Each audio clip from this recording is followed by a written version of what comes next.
हिमालय की 16,000 फीट की ऊंचाई पर एक ऐसी झील है जिसके पानी में मछलियां नहीं बल्कि 500 से ज्यादा इंसानी कंकाल स्केलेटन्स तैरते हैं। वैज्ञानिकों ने जब इन खोपरियों की जांच की तो वो हैरान रह गए, क्योंकि इन सब की मौत किसी हथियार से नहीं बल्कि आसमान से गिरी एक अदृश्य चीज से हुई थी। आखिर क्या है इन कंकालों का राज? इसका जवाब छिपा है उत्तराखंड की कुलदेवी माता नंदा की एक प्राचीन परंपरा में। दरअसल माता नंदा भगवान शिव की पत्नी पार्वती का ही रूप है। उत्तराखंड में हर 12 साल में एक बेहद खास यात्रा निकलती है, नंदा देवी राज जात यात्रा। यह एक भावुक विदाई यात्रा होती है जिसमें माता नंदा अपने मायके उत्तराखंड से विदा होकर अपने ससुराल यानी कैलाश पर्वत पर बैठे भगवान शिव के पास जाती है। यह यात्रा चमोली के नौटी गांव से शुरू होती है और इसका आखिरी पड़ाव है होमकुंड, वह जगह जहां से माता अकेले अपने ससुराल कैलाश पर्वत की ओर चली जाती है। लेकिन होमकुंड तक पहुंचने के लिए भक्तों को बीच में उसी रूपकुंड झील से होकर गुजरना पड़ता है। सदियों पहले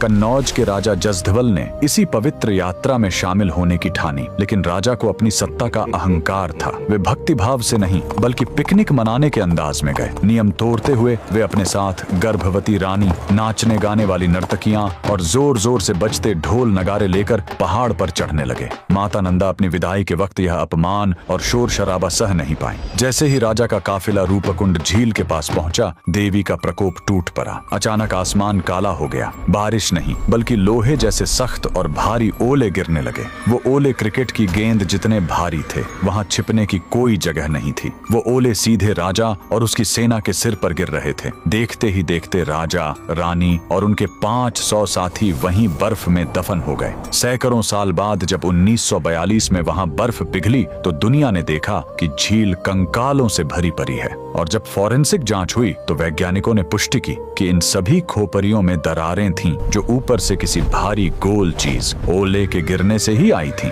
यह झील आज भी गवाह है कि कुदरत और ईश्वर के नियमों को तोड़ने का अंजाम क्या होता है। कमेंट में जय माता दी जरूर लिखें।